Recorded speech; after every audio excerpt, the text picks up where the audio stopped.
Donc là je vais aller dans l'onglet Shading. On peut très bien se retrouver ici dans Matériaux, venir créer des matériaux. Mais dans l'onglet Shading, ça peut faire peur au départ, mais on a beaucoup plus de possibilités puisque on va tout simplement venir ajouter des nodes. Donc en gros des nodes, qu'est-ce que c'est? Donc déjà je vais venir créer un nouveau matériau. Donc on va venir le créer pour notre cube. Hop. Et des nodes, c'est tout simplement ceci. Le genre de rectangle avec des données à l'intérieur. Chaque node peut comporter des données, certains en reçoivent seulement, certains en transmettent. Donc par exemple, on met une donnée dans la base color, elle va être transmise à notre surface.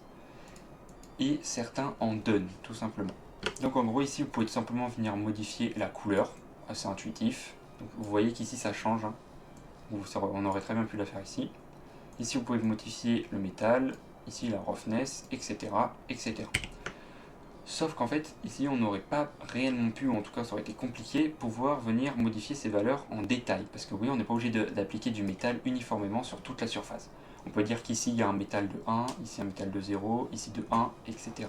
etc. Et donc ça nous offre beaucoup plus de possibilités de venir le réaliser dans le shading, ici, plutôt que dans le material properties. Donc par exemple, là, ça va être assez inutile, mais pour vous montrer, j'ajoute un autre color, donc là, je viens de le rechercher. Ici, je peux venir régler les couleurs, brancher à ma base color, et là, vous voyez, les couleurs que je règle ici, ça les montre ici. Donc là, c'est assez inutile, puisqu'on peut le faire très bien directement là, mais c'est pour vous montrer que on prend un node ici, on donne une information, elle rentre dans la base color, puis ensuite elle sort pour sortir sur la surface. Parce que si je fais ça, hop, c'est purement noir, et on ne voit littéralement rien, aucun matériau, aucune texture, etc., etc. Donc là par exemple, on va enlever ceci. On va pas s'intéresser aux couleurs, puisque ce qu'on va vouloir nous, c'est venir y appliquer directement une texture de papier cadeau. Donc je vais tout vous mettre dans la description si vous souhaitez pour simplement avoir les mêmes textures que moi. Donc moi je vais venir appliquer une texture image. En gros, venir mettre une image ici, la mettre dans la base color, afin qu'elle se reflète parfaitement sur notre papier cadeau et qu'on ait tout simplement l'impression d'avoir un réel papier cadeau. Sans devoir s'embêter à faire tout le papier cadeau en détail, ce serait bien trop long.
Ok, donc malheureusement il y a eu un problème de son, donc la partie où j'ai rajouté quelques petits détails et notamment ceci là, le genre de nœud qui relie ces deux boucles, bah malheureusement il n'y a pas eu de son. Du coup j'ai fait l'UV editing et j'ai fait tout simplement la modélisation, comme ça avant de passer au shading on a un peu plus de contenu.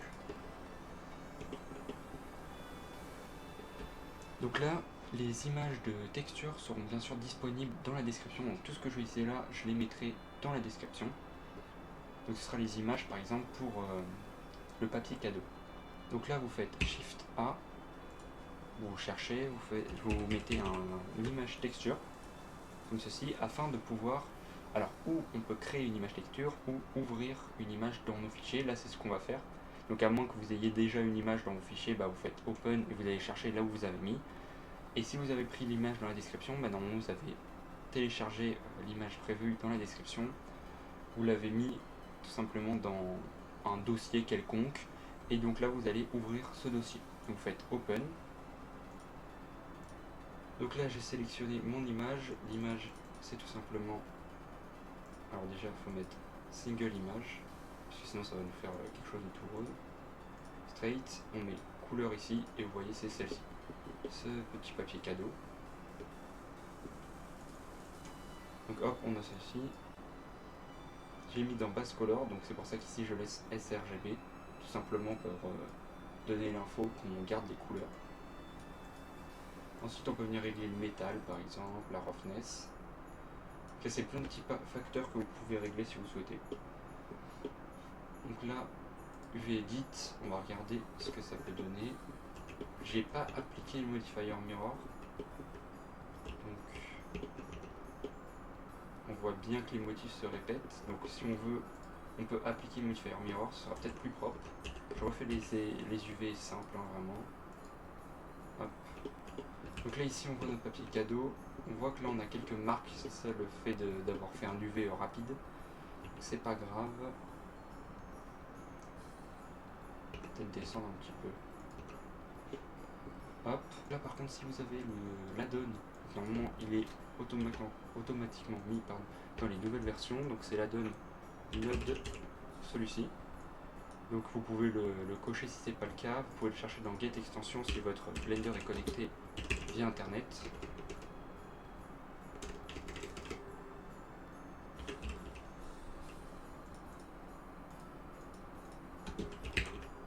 Alors il n'est pas disponible dans Get Extension, donc c'est sûrement qu'il est déjà d'origine dans Blender depuis certaines versions.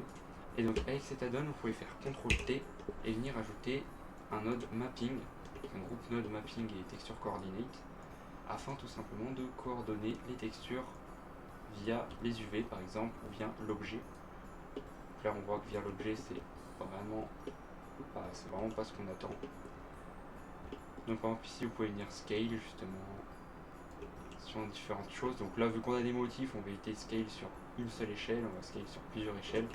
Pareil si vous voulez aller plus vite, donc ou vous venez sélectionner une fois, descendez votre souris et ensuite vous pouvez faire des gauche-droite pour tout simplement mettre les mêmes valeurs partout, ou vous venez chercher un node value. Hop, vous le connectez ici et là ça va changer toutes les valeurs en même temps. Bon, c'est pas très important pour là, mais c'est toujours bon à savoir. Donc par exemple, si je descends directement ici, que je viens scale ici, c'est à peu près la même chose, comme on peut le voir. Donc là je trouve que ça fait vraiment trop de motifs, donc on va essayer les motifs comme ça. C'est pas très choquant visuellement, à part peut-être ici une petite marque. Et oui, les petites marques ici, sur le côté. C'est les marques de l'image malheureusement. J'ai pas fait attention en prenant l'image, mais il y a des petits traits blancs comme vous pouvez le voir ici.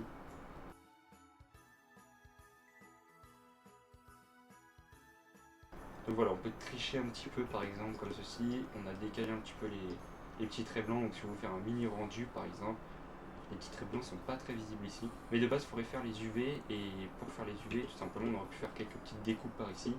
Si on souhaitait faire le rendu par là. Ça, les découpes ne se verraient pas. Ce serait quelque chose de plutôt fluide. Parce qu'ici, on voit quand même une petite découpe par exemple. D'où l'importance justement de faire les UV. Alors, donc vous pouvez décaler ceci là. Par exemple, on va pouvoir modifier certaines facultés de notre papier cadeau. Lui mettre certaines valeurs, comme j'avais dit, par exemple de roughness à certains endroits et d'autres valeurs à d'autres endroits, sans que ce soit uniforme partout comme vous pouvez le voir ici là. C'est lumineux vraiment partout. Donc là vous pouvez venir faire un clic droit et venir sélectionner ceci, ou tout simplement faire Shift P comme c'est écrit là, en ayant sélectionné tous vos nodes auparavant que vous souhaitez mettre dans un petit cadre, et ensuite le renommer. Donc vous cliquez sur votre cadre, donc on sélectionne tout comme ça, F2. Et par exemple, on va le nommer Color. Donc vous pouvez faire F2 pour le renommer, ou tout simplement clic droit, Rename. Comme ça permet de bien ranger les add-ons. Vous pouvez aussi faire H pour tout simplement mute, entre guillemets, enfin masquer ou raccourcir plutôt chaque node. Comme ça c'est aussi plus simple et ça permet de faire de la place. Ensuite, avant de customiser ici ces petits nodes qu'on customisera rapidement, on va venir s'occuper des banderoles. Donc ça, les banderoles, on va faire quelque chose de classique. Donc nouveau matériau. Normalement, cet objet est assigné à ce matériau 001 et lui au matériau matériau. Donc ici, on va le renommer B et ici P pour papier cadeau. Ensuite, on va venir sur cet objet, on va faire pareil, on va sélectionner le matériau B et sur cet objet, le matériau B. Voilà, comme ça, les trois auront le même matériau au même moment. Donc là, dans ce matériau, donc on a déjà un principal BSDF. Donc on peut venir par exemple modifier la couleur. Donc on va se mettre une couleur un peu, par exemple grisée. Vous pouvez bien surmettre ce que vous souhaitez. Un peu métallique par exemple. Et descendre légèrement la roughness.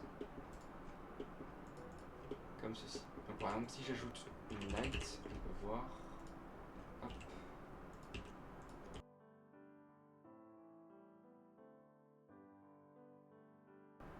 Ça manque peut-être un peu de couleur, mais vous voyez par contre les motifs, ça va, c'est pas frappant à l'œil. En tout cas pour un petit rendu comme ça peut le faire.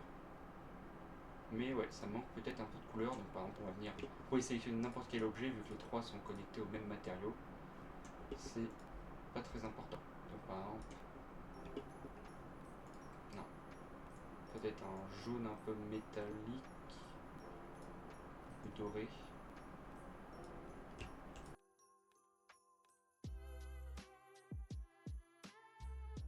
Par contre, bien sûr, vous pouvez très bien, j'aime bien cette couleur, mais vous pouvez très bien aussi modifier les couleurs.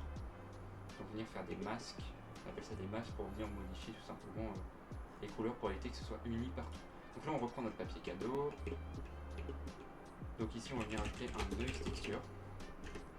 Et comme vous pouvez voir, c'est donc si on traduit mot pour mot une texture de bruit.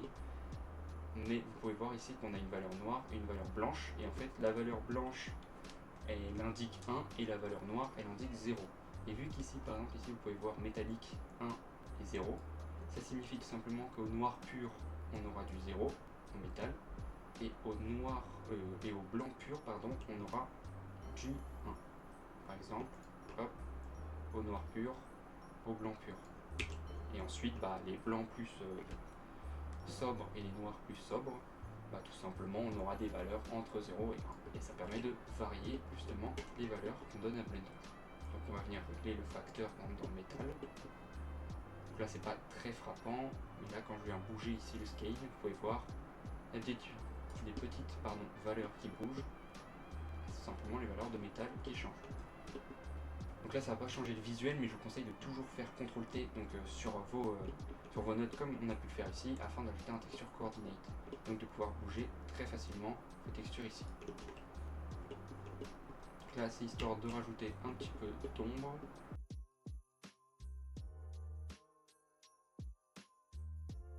On va plutôt laisser le métal tel quel, donc mettre quelque chose entre les deux.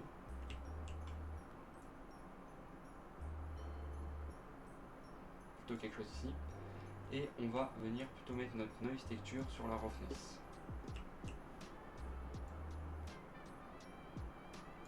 Voilà. Comme si le papier cadeau n'était pas purement neuf. Ça permet de faire des petites taches blanches comme ceci.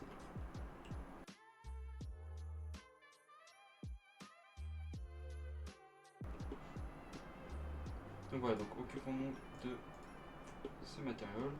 Donc ici on va venir régler les couleurs simplement. Donc j'ajoute un noise texture, CTRL-T.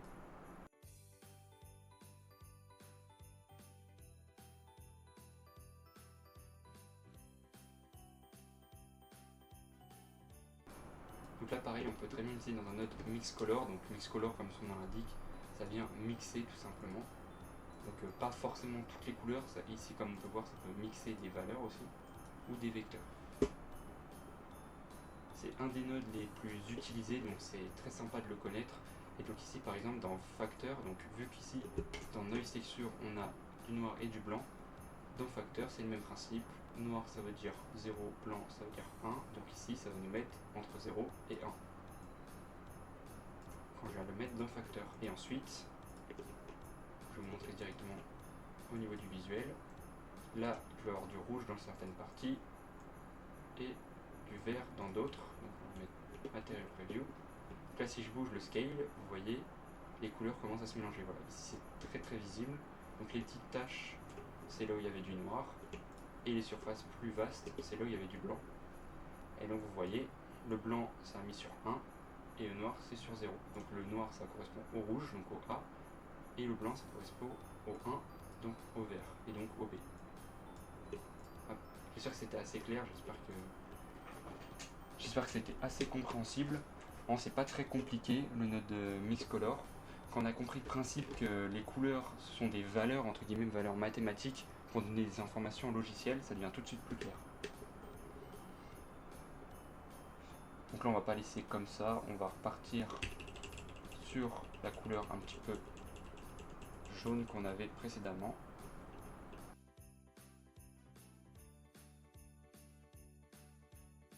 Et pour venir faire comme je fais là, où je peux changer tout simplement le visuel comme ceci, jusqu'à la surface, pour tout simplement voir mes nodes un par un que j'utilise, vous faites tout simplement CTRL, SHIFT et clic gauche.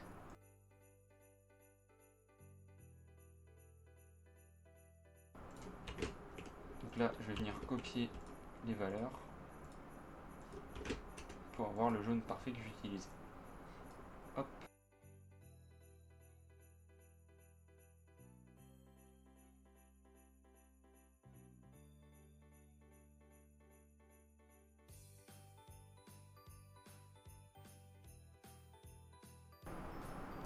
Donc voilà, donc moi je vais pas garder cela parce que je trouve pas ça très très beau. La manière dont j'ai fait, il faudrait que je trouve une autre idée, puisque là, les petites taches comme ça, je trouve vraiment pas ça attirant au niveau du rendu.